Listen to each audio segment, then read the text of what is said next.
England, 1802. The January wind howled through the ancient stone corridors of St. George's Chapel, Windsor, as Caroline Fletcher stood before the altar. At 20 years of age, she was no longer considered young by society's standards, yet she felt like a child playing dress-up in her ivory silk wedding gown, the fabric far finer than anything she had worn in years. "Speak now, or forever hold your peace," the vicar intoned, his voice echoing in the cavernous space. Caroline dared a glance at her soon-to-be husband. Hugh Aldridge, the Duke of Silverton, stood tall and rigid beside her, his jawline tense beneath perfectly groomed sideburns. At 32, he cut an imposing figure in his formal attire, broad-shouldered, with dark hair that held a slight curl despite his attempts to tame it. His eyes, a startling shade of blue-grey, remained fixed ahead, never once meeting hers throughout the ceremony. The silence that followed the vicar's words was deafening. No one would dare object to the union between a duke and the daughter of a disgraced viscount. Caroline's father, Lord Fletcher, stood in the front pew, relief etched into every line of his aging face. This marriage would save them from complete ruin, would pay the gambling debts that threatened to send him to debtor's prison. When it came time to speak her vows, Caroline's voice trembled only slightly. "I, Caroline Elizabeth Fletcher, take thee, Hugh William Aldridge." The Duke's responses were clipped and cold. Not once did his expression soften, not even as he slipped the gold band onto her finger. His touch was impersonal, as if he were conducting a business transaction rather than pledging his life to hers. The wedding breakfast that followed at Silverton House in Mayfair was an elegant but sombre affair. Caroline sat beside her new husband at the head table, barely touching the lavish spread before her. Around them, London's elite raised crystal glasses in toast after toast, celebrating a union that both parties had entered with reservation. "You look pale, Your Grace," remarked Lady Harrington, an elderly dowager with sharp eyes. "Marriage agrees with you already, I see." Caroline attempted a smile. "The excitement of the day, I imagine." The old woman replied, clearly unconvinced. She leaned closer. "A word of advice, my dear. Dukes require handling with both firmness and grace, remember that." Before Caroline could respond, Hugh rose from his seat. "If you'll excuse us, Lady Harrington, I must speak with my wife privately." He offered Caroline his arm, the first gesture of courtesy he had shown all day. She took it hesitantly, allowing him to guide her from the grand dining room into a smaller study, lined with leather-bound books and hunting trophies. Once the door closed behind them, he released her immediately, moving to stand by the window that overlooked the gardens, now dormant in winter's grip. "I trust the arrangements are satisfactory?" he asked, his back to her. "Yes, Your Grace. Everything is lovely." He turned then, regarding her with those cold eyes. "Please, we are married now. You must call me Hugh." "Hugh," she repeated softly. A silence stretched between them, filled with unspoken questions. Finally he sighed, a sound of resignation rather than contentment. "I understand this is not the match you dreamed of," he said, "but I assure you I will provide for you generously. You shall want for nothing material." Caroline summoned her courage. "May I ask, sir, Hugh, why you chose me? Surely there were more advantageous matches to be made." Something flickered across his face. Pain, perhaps, or anger, gone so quickly she might have imagined it. "My reasons are my own," he replied tersely. "But know this, I require a wife who understands discretion and duty. Your father spoke highly of your practical nature and your ability to manage a household despite reduced circumstances." She flinched at the reference to her family's fall from grace. Once the Fletchers had been respected, even admired. Then came her father's gambling, her mother's death from consumption, and the gradual selling off of family heirlooms to maintain appearances. "I shall endeavour to meet your expectations," she said quietly. Hugh nodded, seemingly satisfied with her response. "Good. We shall depart for Silverton Abbey tomorrow. It's my primary estate in Derbyshire. The London season holds little appeal for me." With that he moved toward the door, pausing with his hand on the latch. "Oh, and Caroline?" "Yes?" "I should inform you that ours will be a marriage in name only. I have no interest in complicating matters with heirs at present. You will have your own suite of rooms. Before she could respond, he was gone, leaving her alone among the mounted stag heads and portrait of stern-faced Aldridge ancestors who seemed to judge her from their gilded frames. Caroline sank into a nearby chair, her wedding gown pooling around her. This was to be her life now, a duchess in title only, married to a man who could barely stand to look at her. Yet it was still preferable to watching her father dragged off to prison, or worse, forced to sell his last remaining property, the modest country house in Kent where she had grown up. She straightened her shoulders. She would make the best of this arrangement. Perhaps in time they might develop some form of companionship, if not affection. How wrong she would prove to be. The journey to Derbyshire the following day was conducted in near-complete silence. They travelled in the Duke's luxurious private carriage, its Aldridge crest emblazoned on the doors, 4 matched greys pulling them northward at a steady pace. Caroline had attempted conversation several times, only to receive monosyllabic responses or distracted nods. By mid-afternoon, rain began to fall, pattering against the carriage roof and windows. Caroline watched the landscape change from the neat hedgerows of the south to the wilder, more rugged terrain of the Midlands. Hugh buried himself in papers from a leather portfolio, occasionally making notes with a silver pencil. As dusk approached, Caroline noticed they were turning onto a side road, away from the main route to Derbyshire. "Are we making a stop for the night?" she ventured to ask. Hugh glanced up, seeming almost surprised to find her still there. "No. There has been a change of plans." The carriage continued down increasingly narrow lanes, the countryside growing more desolate with each passing mile. Finally they crested a hill, and Caroline gasped at the sight before her. Spread across a windswept moor, partially shrouded in mist, stood a grey stone mansion. Unlike the elegant symmetry of London townhouses, this building appeared to have grown organically over centuries, with wings and turrets added seemingly at random. A low stone wall surrounded extensive grounds, and beyond that, nothing but heath and sky for miles. "Greymoor Estate," Hugh announced, his voice oddly flat. "We arrive." "This isn't Silverton Abbey," Caroline said, confusion evident in her tone. "No, this is where you will be residing." The carriage pulled through wrought-iron gates and up a long gravel drive. As they approached, Caroline could see that while imposing, the house had an air of neglect. Several windows were shuttered, and ivy had claimed much of the eastern wall. "I don't understand," she said, her heart beginning to race. "You said we would be going to your estate in Derbyshire." Hugh finally met her eyes directly. "I said I would be going to Derbyshire. You, Duchess, will remain here." The carriage stopped before the main entrance. Hugh stepped down without waiting for the footman, then turned to offer her his hand with cold formality. Numb with shock, Caroline allowed him to help her descend. A line of servants awaited them, far fewer than would be expected for a ducal residence, and all wearing expressions as sombre as their black and grey livery. "To your grace," an older woman with silver-streaked hair curtsied deeply. "We've prepared everything according to your instructions." "Thank you, Mrs. Ellis," Hugh replied. "May I present her grace, the Duchess of Silverton. She will be taking up residence at Greymoor indefinitely." Caroline stared at him in disbelief. "Indefinitely? Hugh, what is the meaning of this?" His expression hardened. "The meaning, Caroline, is that our arrangement has served its purpose. Your father's debts are paid. The marriage contract is fulfilled. Now we shall each continue with our lives separately." "But why?" she whispered, mindful of the servants witnessing her humiliation. "What have I done to offend you so?" "Nothing," he said, and for a moment, something like regret crossed his features. "This was always my intention. I require a duchess for legal matters, not a wife in my home." Rain began to fall more heavily, soaking through Caroline's travelling cloak. Hugh seemed not to notice, or perhaps not to care. "Mrs. Ellis will see to your needs," he continued briskly. "You will have an adequate allowance for household management and personal expenses. The estate includes tenant farms that provide some income, which you may direct as you see fit." "And you?" Caroline asked, fighting to keep her voice steady. "Where will you be?" "Anywhere but here," he replied coldly.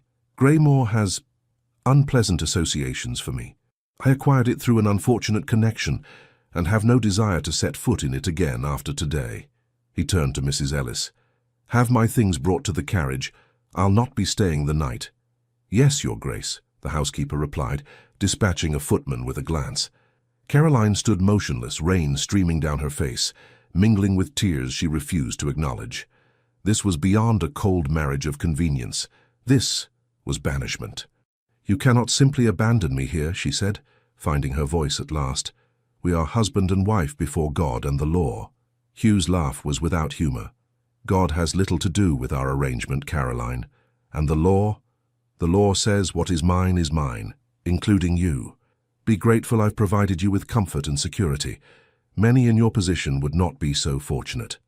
A footman approached with Hugh's traveling case. The Duke took it with a nod of thanks, then turned back to Caroline. "I have one final instruction," he said, his voice lowering. "You are not to use the Silverton name or title in London society. If you must travel, you will present yourself as Lady Caroline, a widow. Any correspondence you send to my solicitors must be marked with your maiden name only. Is that understood?" Caroline felt as though she had been slapped, not only exiled, but erased. "And if I refuse these conditions?" she asked, surprising herself with her boldness. Something dangerous flashed in Hugh's eyes. "Then perhaps your father might find his newfound financial security short-lived." The threat hung in the air between them. Caroline thought of her father, weak, selfish, but the only family she had left, and knew she had no choice. "As you wish, Your Grace," she said, dropping into a deep curtsy that mocked them both. Hugh hesitated, seeming about to speak again, but instead turned on his heel and strode back to the waiting carriage. Without a backward glance, he climbed inside, and within moments the vehicle was rolling down the drive, taking with it any hopes Caroline had harbored for her future. Mrs. Ellis stepped forward, gently taking her arm. "Come inside, Your Grace. You're soaked through." Caroline allowed herself to be led into the great hall of Greymore Estate, her new prison. The massive oak door closed behind her, with the finality of a tomb. In the entrance hall, a portrait hung above the stone fireplace, a stern-faced man from a previous century, an ancestor of some former owner. He gazed down at her with painted eyes that seemed to hold the same contempt as the man who had just abandoned her. "Welcome home, Your Grace," Mrs. Ellis said softly. Caroline looked around at the dusty grandeur, the faded tapestries, the silent servants watching her with curious eyes. "My name," she said quietly but firmly, "is Caroline." Yorkshire, 1805, 3 years later. "Mrs. Hodgson will need to replace the east wing roof before winter," Caroline said, making notes in her household ledger. "The last storm loosened more tiles, and I'll not have the maids catching their death from drafts again this year." The housekeeper nodded, respect evident in her gaze. "Yes, Your Grace, Caroline. I'll have Mr. Farley send for the roofers from Whitby." They sat in what Caroline now called the morning room, once a dreary parlour that she had transformed with pale yellow wallpaper and white muslin curtains that billowed in the summer breeze. Outside, the Yorkshire moors stretched to the horizon, purple with heather in the August sunshine. In 3 years, Greymore had changed almost as much as its mistress. When Caroline had arrived, the estate had been half abandoned, its farms neglected, its interiors gloomy with decades of dust and disuse. Now, while still far from grand, it had become a well-ordered, pleasant home. Mrs. Ellis had retired 6 months after Caroline's arrival, her rheumatism too painful to allow her to continue. In her place, Mrs. Hodgson, a local farmer's widow, had taken over as housekeeper, bringing practical knowledge of the area and its people that proved invaluable. "The harvest looks promising this year," Mrs. Hodgson continued. "Mr. Cooper says the wheat field should yield 1/3 more than last season." Caroline smiled. "Excellent. Please tell him I'd like to review the accounts next week." She closed her ledger, rising from her desk. "I think I'll ride out to check on the new fencing at the north pasture. Would you have Simmons prepare Athena?" "Of course. Shall I send William to accompany you?" "No need. I know these moors better than anyone now, I should think." Mrs. Hodgson smiled indulgently. "As you say, though the stablemaster won't approve." Caroline laughed, a sound that had become more frequent in recent months. "Mr. Simmons disapproves of most things I do with horses. He still believes ladies should only ride side-saddle on docile mares." "And yet he keeps training those spirited beasts for you," Mrs. Hodgson observed with a knowing look. "He enjoys the challenge, though he'd never admit it." Half an hour later, Caroline was galloping across the moor, the wind in her hair, her riding habit, a practical garment of forest green wool rather than the fashionable fripperies of London, flapping behind her. Athena, a sleek bay mare with a white star on her forehead, seemed as eager for the exercise as her mistress. As they crested a hill overlooking the estate, Caroline reined in, allowing herself a moment to survey what had become her domain. Greymore sprawled below, its grey stone walls softened by climbing roses she had planted in her first spring. Beyond the main house, tenant cottages dotted the landscape, their chimneys sending up thin spirals of smoke. Fields of golden wheat and barley stretched toward the east, while sheep grazed on the higher ground to the north. It wasn't the life she had imagined, but it was hers. The isolation that had once felt like punishment had become a strange sort of freedom. Here, far from London society and its judgments, she answered to no one. She made decisions, solved problems, earned the respect of those who worked the land. The quarterly allowance from the Duke's solicitors arrived like clockwork, accompanied by terse notes acknowledging receipt of her reports on the estate's management. The sums were generous enough to maintain Greymore comfortably, with enough left over for modest improvements. Caroline had learned to budget carefully, to plan for lean years, to invest in the estate's future. She had received exactly 3 personal communications from Hugh in 3 years. The first, 6 months after her exile, had been a formal notification of her father's death from apoplexy. The second, a year later, was a curt note informing her that he had arranged for her childhood home in Kent to be sold, with the proceeds added to her allowance. The third, received just last month, had been the strangest. A single line asking if she required anything for her comfort at Greymore. She had not replied. Turning Athena toward the north pasture, Caroline pondered that last message.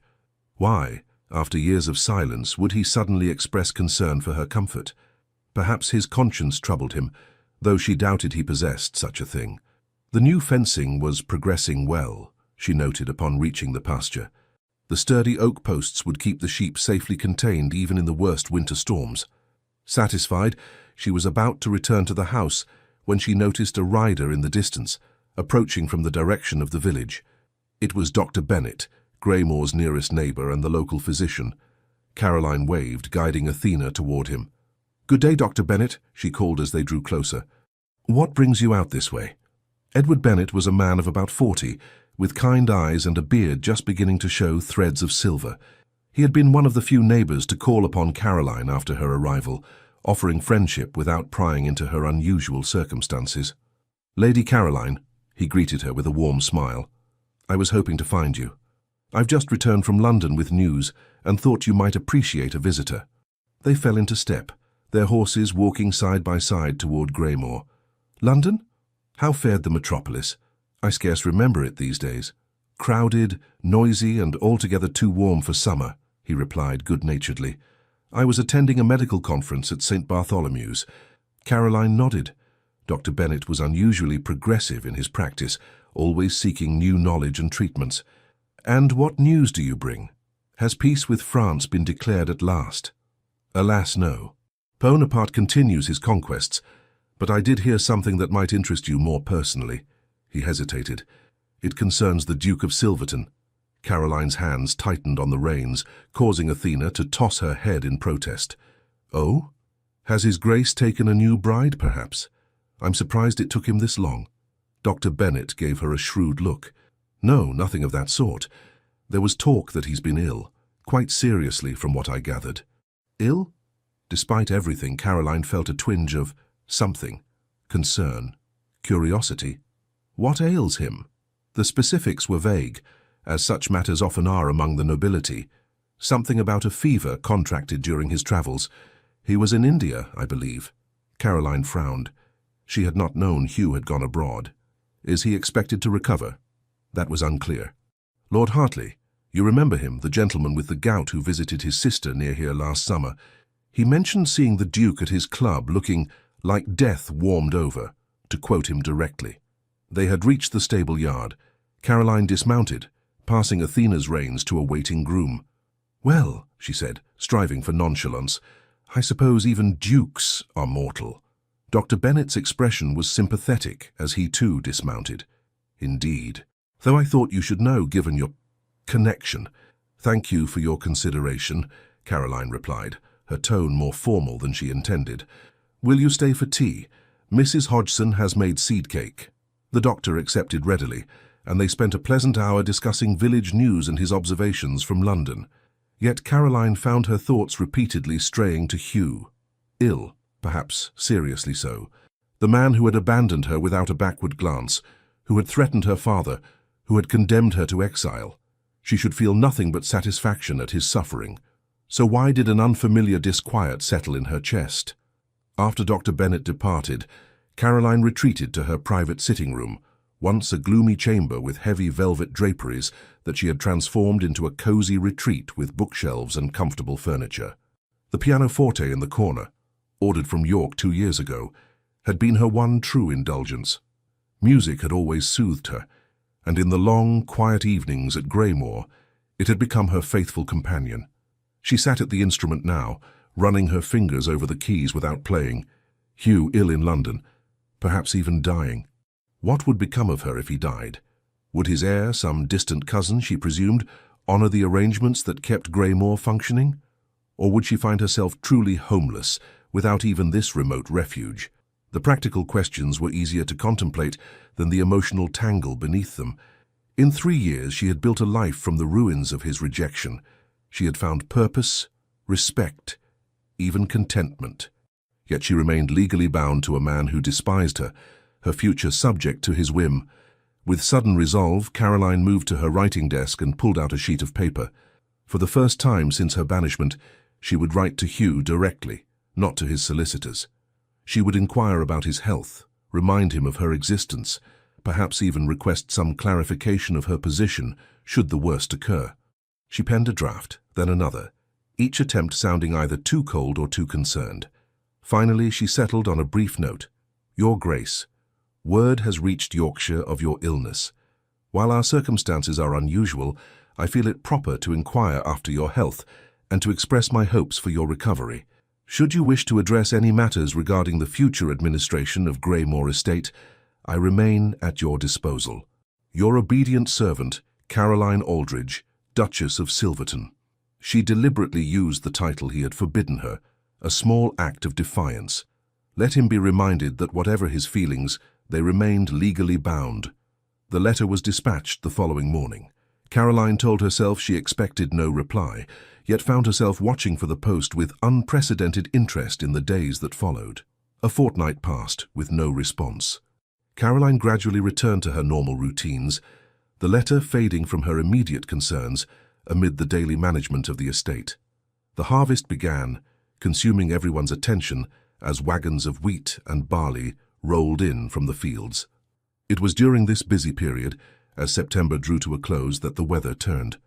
What began as a light rainfall in the afternoon had, by evening, become a howling gale. Wind lashed at the windows of Greymore, driving rain against the glass in sheets. Caroline sat by the fire in her sitting room, attempting to focus on a novel while the storm raged outside. A sudden commotion in the entrance hall drew her attention. She heard voices, the heavy oak door opening and closing, footsteps on the stone floor. Curious, she set aside her book and moved to the corridor, where she found Mrs. Hodgson directing 2 footmen who were struggling with a large trunk. "What's happening?" Caroline asked, raising her voice above the sound of the wind. Mrs. Hodgson turned, her expression a mixture of alarm and excitement. "A visitor, your Caroline, arrived just now in the worst of the storm." "A visitor? In this weather? Who would—" Before she could complete the question, the entrance hall door opened again, admitting a gust of wind, rain, and a tall figure in a dripping greatcoat. The hood fell back, revealing a face Caroline had not seen in 3 years but would have known anywhere. Hugh Aldridge, Duke of Silverton, stood in her hall, looking like a man who had ridden through hell itself to reach her door. "Hello, Caroline," he said, his voice hoarse with exhaustion. "I believe we have much to discuss." Caroline froze, certain she must be dreaming. Hugh stood before her, rain dripping from his greatcoat onto the stone floor, his face haggard and drawn in ways that went beyond mere travel fatigue. His once immaculate appearance was disheveled, his hair longer than fashion dictated, his cheeks hollow beneath several days' growth of beard. "Your Grace," she finally managed, falling back on formality as a shield. "This is unexpected." A ghost of a smile crossed his lips. "Indeed. May I—" He swayed slightly, catching himself against the door frame. Caroline's instincts overrode her shock. "Mrs. Hodgson, have a fire lit in the blue bedchamber immediately, and send to the kitchen for hot soup and tea." She turned to the footman. "Simmons, help His Grace upstairs." "That won't be necessary," Hugh protested, straightening with visible effort. "I'm perfectly capable." Whatever he meant to say was lost as his knees buckled. The footman lunged forward, catching him before he could fall. "Stubborn as ever," Caroline muttered, moving quickly to his other side. "Upstairs now." Between them, they managed to guide Hugh up the grand staircase to the east wing, where the blue bedchamber, the finest guest room at Greymore, awaited. By the time they reached it, servants had already lit a roaring fire and turned down the bedcovers. "Leave us," Caroline instructed, once Hugh was seated in a chair by the fire. "Bring hot water and towels, then the food when it's ready." When they were alone, she studied him more carefully. His skin had a sallow undertone that spoke of recent illness, and fine lines had appeared around his eyes that hadn't been there 3 years ago.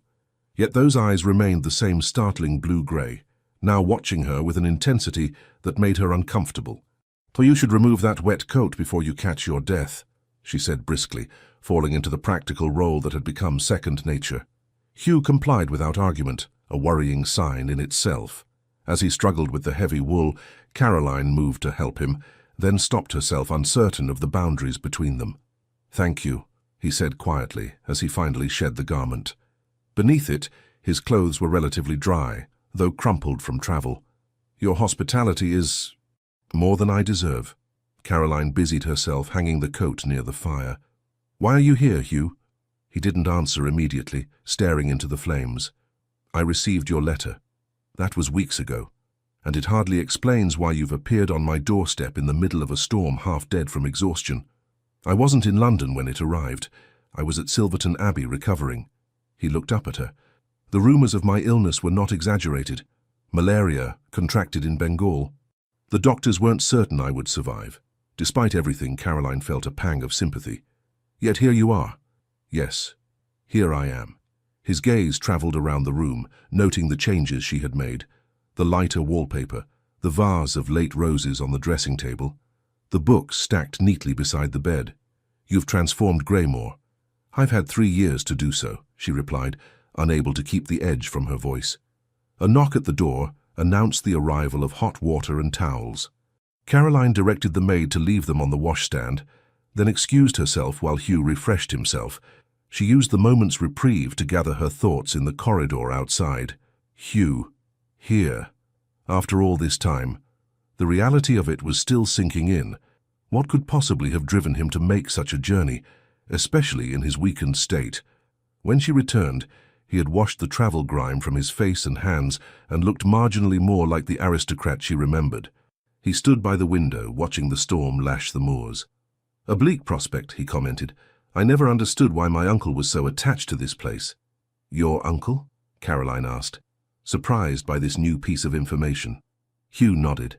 "Greymore belonged to my mother's brother, Lord Cavendish, a recluse with peculiar habits. When he died without issue, the property came to me. You never mentioned this before." "I never mentioned many things." He turned from the window to face her. "That is why I'm here, Caroline. There are truths you deserve to know." Another knock heralded the arrival of soup, bread, and tea. Caroline directed the maid to set the tray on the small table by the fire, then dismissed her. "Eat first," she instructed Hugh. "Whatever revelations you've brought can wait until you've restored your strength." To her surprise, he obeyed without protest, sitting down to consume the simple meal with evident appreciation. Caroline took a chair opposite him, pouring tea for them both. The domesticity of the scene struck her as surreal, serving tea to the husband who had abandoned her in the house to which he had exiled her. When Hugh had finished eating, colour had returned to his face, though the shadows beneath his eyes remained. He leaned back in his chair, cradling his teacup in long, elegant fingers. "Thank you," he said simply. "I had forgotten how direct you can be. Most women of my acquaintance would have swooned at my appearance, then pestered me with questions while I collapsed from hunger." "I am not most women," Caroline replied. "Nor am I truly of your acquaintance, despite our legal connection." He winced at that. "A fair point." Setting aside his cup, he met her gaze directly. "I owe you an explanation for my actions 3 years ago." "Yes, you do." It will not be a pleasant tale, nor one that excuses my behavior. But perhaps it might help you understand. Caroline nodded, bracing herself. I'm listening. Hugh rose, moving to stand by the fire. The flames cast his face in sharp relief, highlighting the new hollows in his cheeks. You asked, on our wedding day, why I chose you as my bride. I gave you a partial truth, that I required a wife who understood discretion and duty. What I didn't tell you was why I needed such qualities. He paused, seeming to gather his thoughts. Have you heard of Lady Eleanor Brampton? The name was vaguely familiar to Caroline. I believe so, the daughter of the Marquess of Wexford. There was some scandal. Yes, 7 years ago she was the most celebrated debutante of the season. Beautiful, accomplished, from an impeccable family. His voice took on a bitter edge. I was 25, newly invested with the dukedom after my father's death. Eleanor and we formed an attachment. Caroline listened silently, beginning to see where this tale might lead. We became engaged. The wedding was to be the social event of the year. Hugh's hands clenched at his sides. A week before the ceremony, I discovered she had been carrying on a clandestine affair with my closest friend, Richard Harlow, Viscount Pemberley. Oh, Caroline breathed. How dreadful for you. Hugh laughed without humor. The betrayal was excruciating, yes, but what followed was worse. When I confronted Eleanor, she confessed not only to the affair but to being with child, Pemberley's child. She begged me to go through with the wedding, to claim the child as my own, to save her from disgrace. And you refused, Caroline guessed. Of course I refused. I was young, proud, furious at the deception. I broke the engagement publicly, exposing her infidelity to all of London. His expression darkened. 2 days later, Eleanor took her own life. She drowned herself in the lake at her father's estate. Caroline gasped. How terrible! Terrible indeed. Her family was devastated. Her father, the Marquis, blamed me entirely. He claimed I had driven her to despair with my callous rejection. Many in society agreed. Hugh's voice grew hollow. Perhaps they were right. Had I handled the matter more discreetly, had I shown more compassion, you cannot blame yourself for her choices, Caroline said softly.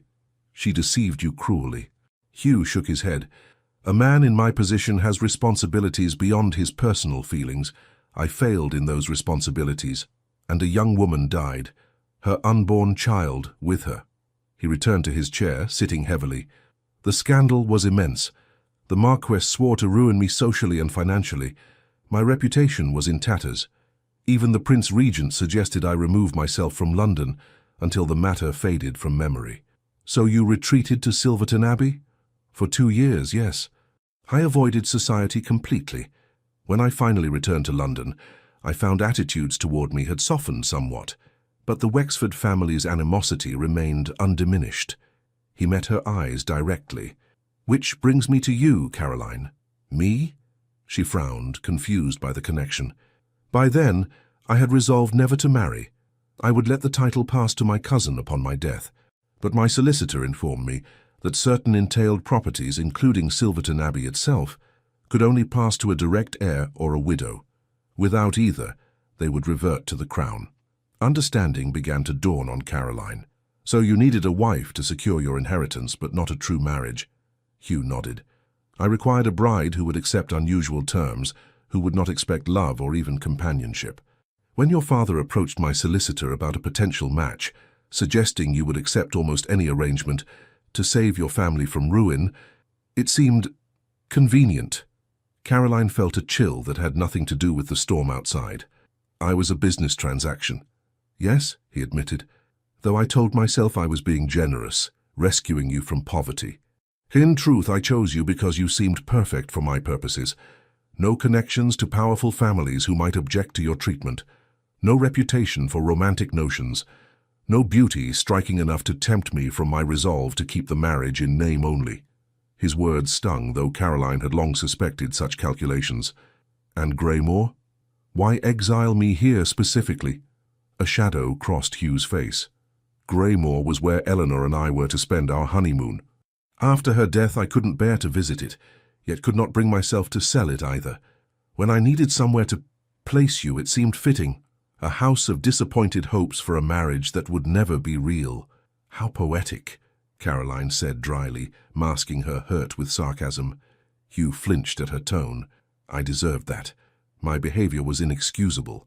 Yet, you're here now, explaining yourself, Caroline observed. Why? What changed? He was silent for a long moment, the only sounds the crackling of the fire and the howling wind outside. When he spoke again, his voice was quieter. I nearly died in India. Fever, delirium for weeks. I was there negotiating trade agreements for the crown. Something to occupy my mind, to feel useful. His eyes took on a faraway look. In my delirium, I saw Eleanor. Not as she was at the end, desperate and afraid, but as she might have been had she lived, bitter, trapped in a loveless marriage, raising another man's child, while resenting me for her situation. Caroline listened, fascinated despite herself. And then, Hugh continued, I saw you, not as you were when I left you here, shocked and betrayed, but as I imagined you must be now, lonely, abandoned, perhaps hating me, and rightfully so. He met her eyes directly. It made me realize that in trying to protect myself from another Eleanor, I had created a similar situation, trapping a woman in circumstances not of her choosing, causing pain to save my pride. The situations are hardly comparable, Caroline pointed out. I did not deceive you. I upheld my end of our arrangement, however unpleasant. Precisely, Hugh said, leaning forward earnestly. You deserved better than what I gave you. When I began to recover, I resolved to right this wrong. Your letter arrived just as I was considering how to approach you. And what exactly do you propose to do now? Caroline asked, struggling to keep her voice level. You cannot undo 3 years of exile with a single conversation. Hugh ran a hand through his hair, a gesture of uncertainty she had never seen from him before. I know that. I came to offer you choices, Caroline. Real choices. Not the illusion of choice I gave you before. What sort of choices? She asked warily. First, if you wish to continue as you are, managing Greymore independently, I will formalize the arrangement legally. The estate will be yours entirely, not held in trust or subject to my whim. You would have complete autonomy, financially and otherwise. Caroline's eyebrows rose in surprise.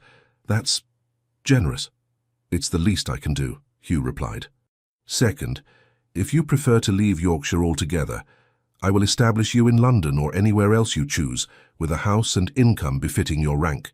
You could rejoin society as the Duchess of Silverton, with all the privileges and respect that entails. And you would acknowledge me publicly? Caroline asked skeptically. Yes, though we might still live separately, there would be no more secrecy, no more pretending you don't exist. Caroline considered this. After 3 years of rural isolation, the thought of London's bustling streets and social whirl was both tempting and intimidating. And the third choice? Hugh hesitated, his gaze dropping to his hands. The third option is more complicated. How so? He looked up, meeting her eyes with an intensity that made her breath catch. You could return with me to Silverton Abbey. As my true wife, not merely in name. Caroline stared at him, certain she had misheard. I beg your pardon? My illness changed me, Caroline. Facing death has a way of clarifying what matters. His voice grew softer. I've spent years punishing both of us for Eleanor's betrayal. I've lived half a life, holding everyone at a distance. I don't want to continue that way. So I'm to be your salvation? Caroline asked, incredulous. The convenient wife becomes the convenient redeemer? Hugh winced.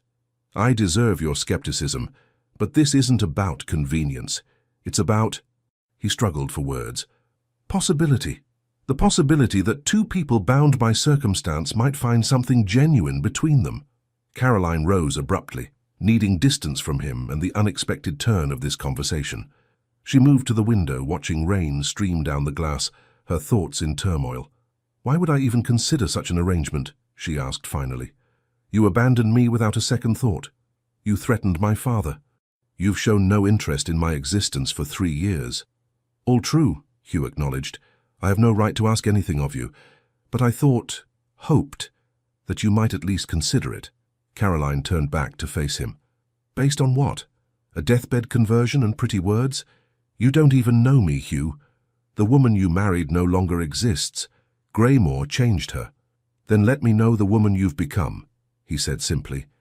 Give me the chance to earn your trust, if not your affection. The earnestness in his voice was so at odds with the cold, distant man she remembered that Caroline found herself momentarily speechless.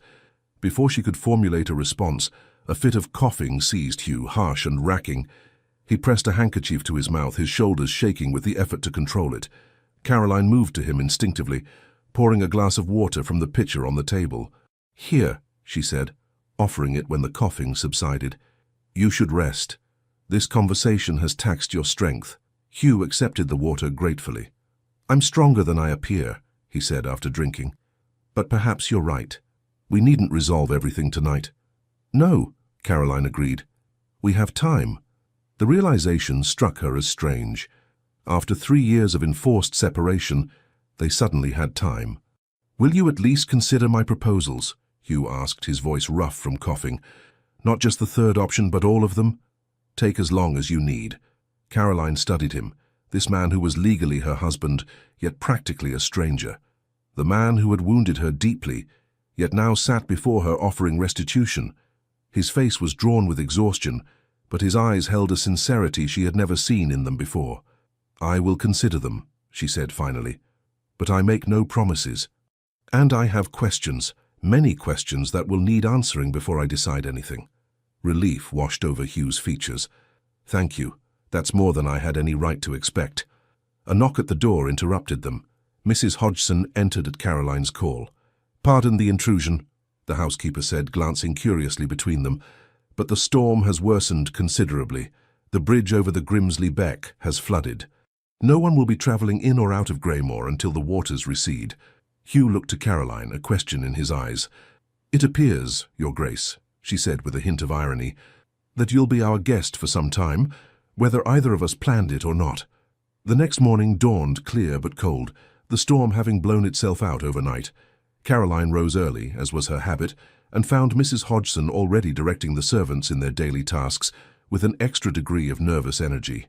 "His Grace still sleeps," the housekeeper reported in hushed tones. "Dr. Bennet arrived at first light to check the bridge. He says it will be at least 3 days before the waters recede enough for safe crossing." 3 days, Caroline repeated, absorbing this information. 3 days with Hugh under her roof after 3 years of absence. The symmetry was not lost on her. "I've had breakfast prepared in the morning room," Mrs. Hodgson continued. "Will you be wanting a tray sent up to His Grace when he wakes?" "No," Caroline decided. "When he appears, direct him to join me. In the meantime, I'll be in my office reviewing the harvest accounts. There's no reason to disrupt our normal routine." But her concentration on the accounts proved elusive. Her mind kept returning to Hugh's revelations and proposals. The story of Eleanor Brampton explained much about his behaviour, though it hardly excused it. Caroline had heard of similar scandals in London society. Engagements broken, reputations ruined, families divided by recriminations. But a suicide was different. The guilt of such an outcome would weigh heavily on anyone with a conscience. Had Hugh truly changed, as he claimed, or was this another calculated move to secure his own interests? She was still pondering these questions when a knock came at her office door shortly after 11 o'clock. Hugh entered at her invitation, looking considerably better than he had the previous night. He had shaved, and someone, probably Simmons, had found him clean clothes that fit reasonably well. "Good morning," he said, hesitating at the threshold. "Mrs. Hodgson said I might find you here." Caroline gestured to the chair across from her desk. "Please sit. Did you sleep well?" "Better than I have in months," he admitted, taking the offered seat. "There's something about the air here. I had forgotten how clean it smells after rain." An awkward silence fell between them. Caroline was acutely aware of how strange it was to be conducting what amounted to morning small talk with the man who had abandoned her at this very house. "I understand we're to be weather-bound for several days," Hugh said finally. "So it seems. The Beck becomes a river after heavy rain. It's one of Greymoor's more inconvenient features." She set aside her ledger. "Are you feeling stronger today?" "Much. Whatever was in that soup last night worked wonders." He glanced around her office, taking in the neat shelves of account books, the map of the estate pinned to one wall, the vase of late roses on the windowsill. "You've made this room your own. It was my uncle's gun room, as I recall. I saw little need for a gun room when I had no guns and no interest in acquiring them," Caroline replied. The light is good for reading figures. Hugh nodded, his gaze continuing to explore the space. You keep the accounts yourself? I do. Mr. Wilson, the steward, prepares the initial figures, but I review everything. It's my responsibility to ensure Greymore runs efficiently. Impressive, Hugh murmured, and to her surprise he seemed genuinely to mean it. Most duchesses would consider such tasks beneath them. I am hardly most duchesses, Caroline reminded him. Necessity has been an excellent teacher. So I see. His eyes returned to her face, studying her with a new thoughtfulness. You've built a life here, haven't you? Despite everything. Caroline considered denying it, downplaying her achievements out of pride or lingering resentment. But what would be the point? Yes, she acknowledged. It wasn't what I would have chosen, but I've made it mine. Hugh's expression softened with something that looked remarkably like admiration. Tell me about it. This life you've built. The request caught her off guard. In all their brief interactions during their courtship and wedding, he had never shown interest in her thoughts or experiences. Yet now he seemed genuinely curious. Cautiously, Caroline began to describe her early days at Greymore, the intimidated girl trying to find her place in a strange house, the gradual assumption of responsibilities, the first tentative decisions about renovations and improvements. As she spoke, Hugh listened attentively, occasionally asking questions that showed he was truly engaging with her story. The first winter was the hardest, she found herself confessing. The isolation, the cold, the darkness. I thought I might go mad from loneliness. I'm sorry, Hugh said quietly. Truly, I never considered how difficult it would be for you. Caroline acknowledged his apology with a slight nod. Spring helped. I began working in the gardens, meeting the tenant farmers, learning about the land. Each small success gave me confidence for the next challenge. Their conversation continued through a light luncheon served in the morning room, with Caroline gradually revealing more about Greymore's transformation under her care, the renovated tenant cottages, the improved crop rotations, the new breeds of sheep introduced to the upper pastures. And the house itself, Hugh asked, gesturing to indicate the changes visible even in the room where they sat. Room by room, as funds allowed, Caroline explained. The roof came first, of course, then the windows. So many were broken or ill-fitting. The redecoration was a more recent indulgence. It suits you, Hugh observed. Light, practical, yet not without beauty. His eyes lingered on her face as he spoke, causing a strange flutter in Caroline's chest that she firmly suppressed. Thank you, she said, rising from the table. Now, if you'll excuse me, I have matters to attend to this afternoon. Please feel free to explore the house or rest as you prefer. Dinner is served at 7. Hugh stood as well, looking as though he wanted to say more but thinking better of it. Of course, thank you for your time, Caroline. She left him there, needing space to collect her thoughts. This new attentive Hugh was disconcerting, so different from the cold, dismissive man who had left her at Greymore's door 3 years ago. Part of her warned that it could be an act, a calculated charm to win her compliance with whatever he truly wanted. Yet another part, a part she had thought long silenced, wondered if perhaps his illness had genuinely changed him. If, faced with mortality, he had recognized the emptiness of a life dictated by pride and fear. As the afternoon progressed, Caroline found herself watching Hugh surreptitiously as he explored Greymore. From her office window, she observed him walking in the garden, pausing to examine the roses she had planted along the south wall. Later, passing the library, she glimpsed him studying the collection of books she had gradually assembled, modest compared to a ducal library, but chosen with care to reflect her interests in agriculture, music, and natural history. By the time they met again for dinner, Caroline had resolved to use their enforced proximity to learn more about this changed man who claimed to want a second chance. Whether his transformation was genuine or merely expedient, understanding his true motives would help her make a clear-eyed decision about her future. Dinner was served in the small dining room. Caroline had never used the grand formal dining hall with its oversized table that would seat 30. Hugh arrived punctually, dressed in what must have been his traveling clothes, now cleaned and pressed. Caroline wore one of her simpler evening gowns, a deep blue silk that she had ordered from York the previous year. As they took their seats, an air of formality descended that had been absent from their earlier conversations. The presence of footmen serving each course seemed to remind them both of their respective positions. Duke and Duchess, estranged yet still bound by law, and now breaking bread at the same table. "I spent some time in your library today," Hugh remarked as the soup course was served. "Your collection on agricultural improvements is quite comprehensive." "A necessity rather than a luxury," Caroline replied. "When I arrived, Greymoor's farming methods were decades behind the times. I needed to educate myself quickly." "Nevertheless impressive. I particularly noted Young's 6-month tour through the north of England, not light reading by any measure." Caroline couldn't help a small smile. "No, but invaluable for understanding the potential of these northern soils. Have you read it?" "Parts," Hugh admitted, "though I confess I found his prose style somewhat laborious." "That's diplomatic of you," Caroline said, her smile widening slightly. "I found it positively soporific in places, but the information was worth the struggle." A hint of answering amusement flickered in Hugh's eyes, and for a brief moment something like natural rapport existed between them. It faded quickly, but its very possibility startled Caroline. As the meal progressed through its courses, their conversation ranged across various topics: the challenges of estate management, the political situation with France, the changing fashions in London that neither of them particularly followed. Hugh proved to be knowledgeable and thoughtful, with opinions that sometimes surprised Caroline with their progressive nature. "You believe women should have more legal rights to property?" she asked, genuinely curious, when the subject arose. "I do," he answered without hesitation. "The current laws are archaic and unjust. A woman's security shouldn't depend entirely on the goodwill of her male relatives." He paused, seeming to realize the irony of his statement given their own situation. "Though I've hardly been an exemplar of such beliefs in practice." "No," Caroline agreed, studying him over the rim of her wineglass. "Your actions and your principles seem somewhat at odds." Hugh met her gaze directly. "They have been. That is something I hope to rectify if given the chance."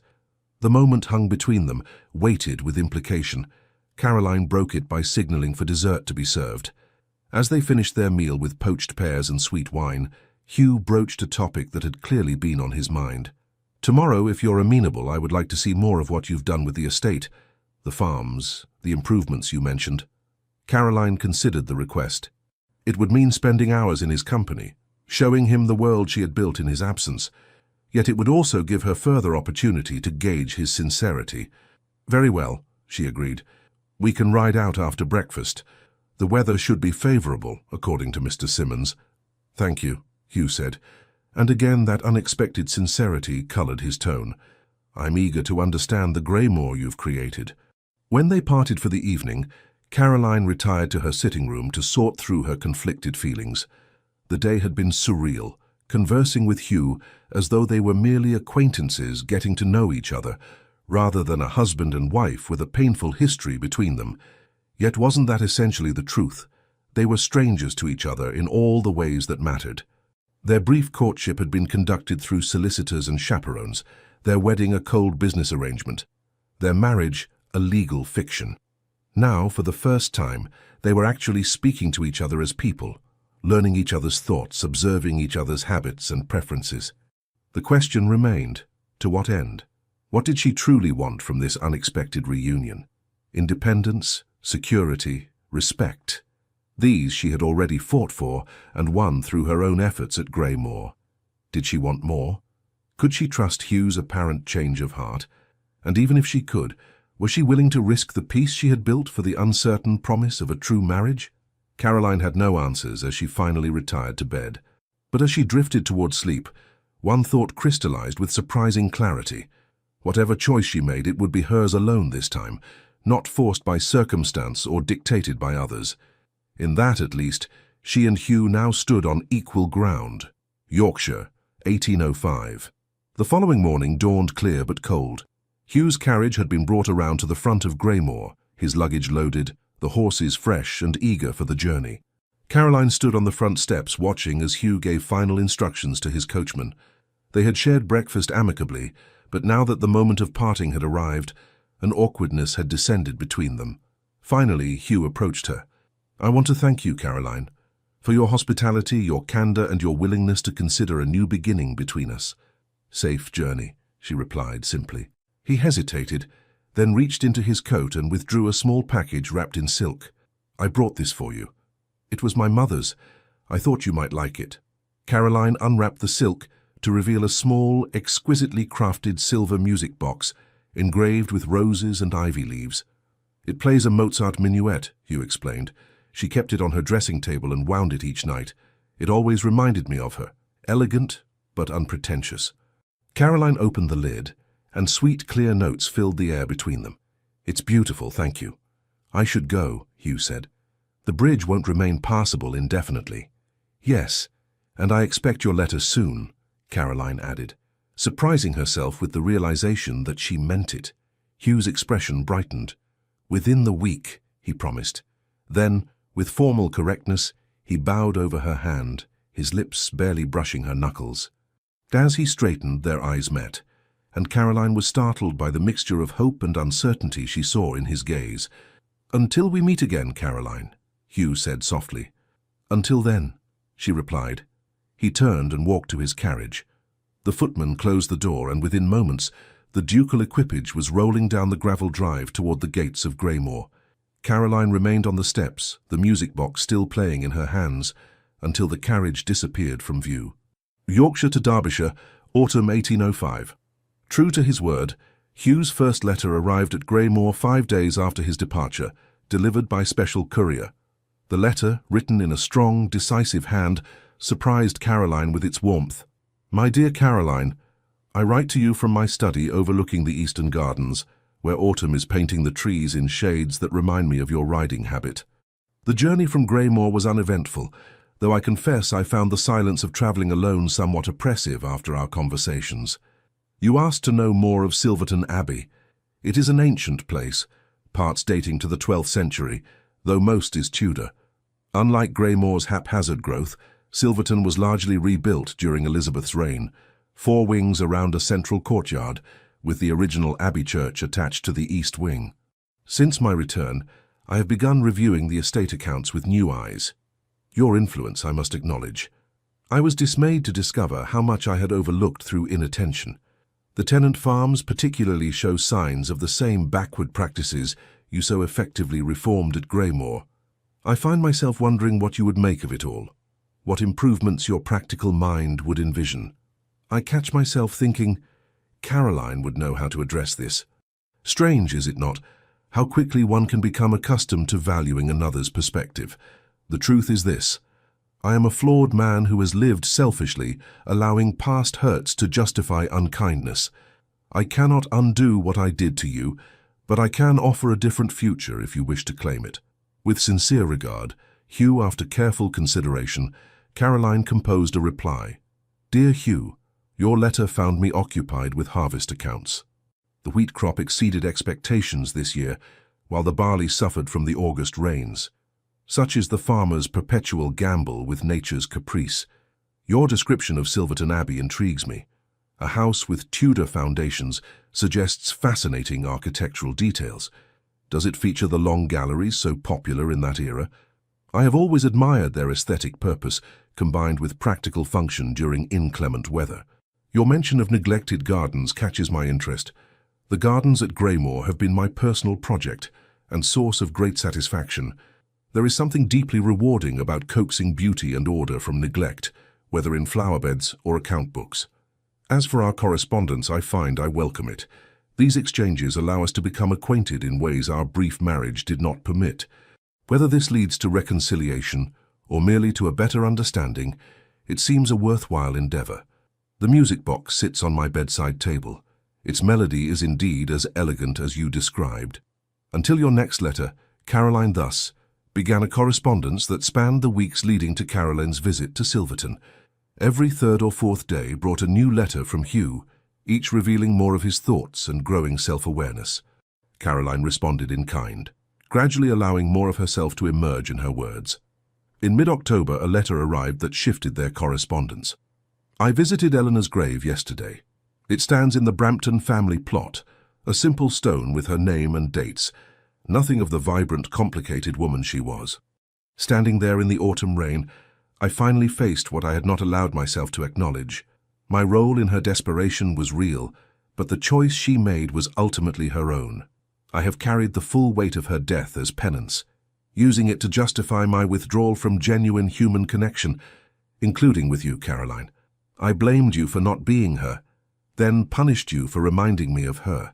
The cruelty and injustice of this shames me deeply now. What I wish you to know is this. My interest in reconciliation is not born from guilt or loneliness, though I have felt both. It comes from recognizing the woman of intelligence, courage, and principle that you are, a woman I never truly saw before. As the date for her visit approached, Caroline found herself both anticipating and dreading the journey. Meeting Hugh on neutral ground at Greymore had been one thing. Seeing him in his ancestral home would be quite another. Silverton Abbey, Derbyshire, November 1805. The journey from Yorkshire to Derbyshire took 2 full days. As the carriage turned onto a tree-lined drive, Caroline caught glimpses of parkland dotted with ancient oaks, their leaves in the final stages of autumn gold. The drive curved, and suddenly Silverton Abbey appeared, a magnificent Tudor building of warm red brick with stone facings, its 4 wings arranged around a central courtyard. Unlike Greymoor's forbidding grey stone, Silverton seemed to welcome visitors, its proportions grand but not overwhelming. The carriage drew up before the main entrance. Hugh stood waiting on the steps, flanked by a double line of servants. The formality struck Caroline forcefully. This was no casual visit, but her first official arrival as Duchess of Silverton. "Welcome to Silverton Abbey, Caroline," Hugh said warmly. The great hall took Caroline's breath away, soaring 2 stories high with a hammer-beam ceiling and walls hung with ancient tapestries. Hugh guided her through stately reception rooms and finally into a long gallery that ran the length of the south wing. "You asked about Tudor galleries in your letter," he reminded her. "This one offers views of both the formal gardens and the lake." Caroline moved to one of the tall windows, looking out over meticulously maintained parterres. "It's beautiful. The whole house is remarkable." "Thank you," Hugh replied, coming to stand beside her. "Though I can take little credit for it, generations of Aldridges have shaped Silverton." "Yet you are its current steward," Caroline observed. "The choices you make will determine what future generations inherit." Hugh looked at her with intensity. "Precisely so. It's a perspective I've only recently come to appreciate fully. I've realized that a great house needs more than mere maintenance. It needs purpose, direction, heart." The implication hung between them. Hugh believed Silverton needed her, just as he had suggested he himself did. That evening at dinner, Caroline asked the question that had been foremost in her mind. "What exactly are you proposing, Hugh? If I were to choose your third option, to return here as your true wife, what would that mean in practice?" Hugh met her eyes steadily. "In practice, it would mean sharing a life in the fullest sense, a true marriage, not merely a legal arrangement. You would be Duchess of Silverton in every meaningful way, with all the privileges and responsibilities that entails." "Including," Caroline prompted, "including the possibility of heirs if you were willing, including shared decisions about Silverton's future, including my fidelity and commitment until death parts us." The directness of his answer left Caroline momentarily speechless.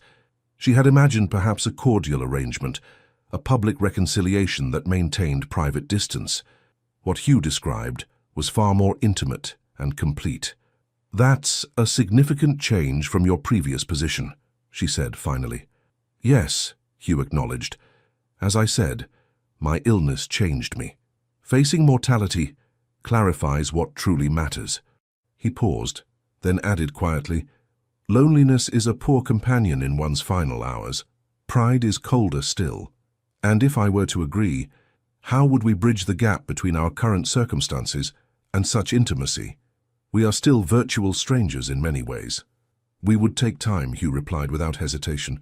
"Build trust gradually, learn each other's habits, preferences, thoughts." A hint of vulnerability crossed his features. "I would not rush you, Caroline. And my independence, the autonomy I've built at Greymore? I would not ask you to surrender it. Greymore would remain yours to manage as you see fit. Your involvement at Silverton would be by choice, not obligation." His answers were thoughtful, respectful of her concerns.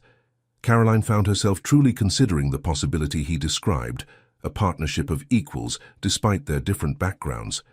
In the days that followed, Hugh showed Caroline every aspect of Silverton, from the tenant farms to the village school.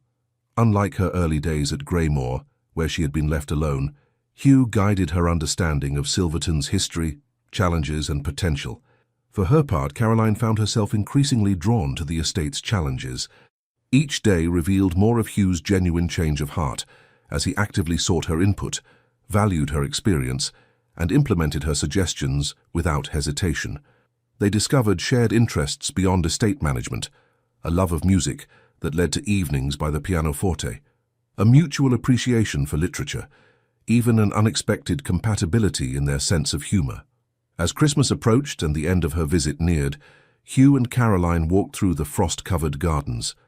"I've been thinking about your 3 options," Caroline said quietly, "and I believe I've made my decision."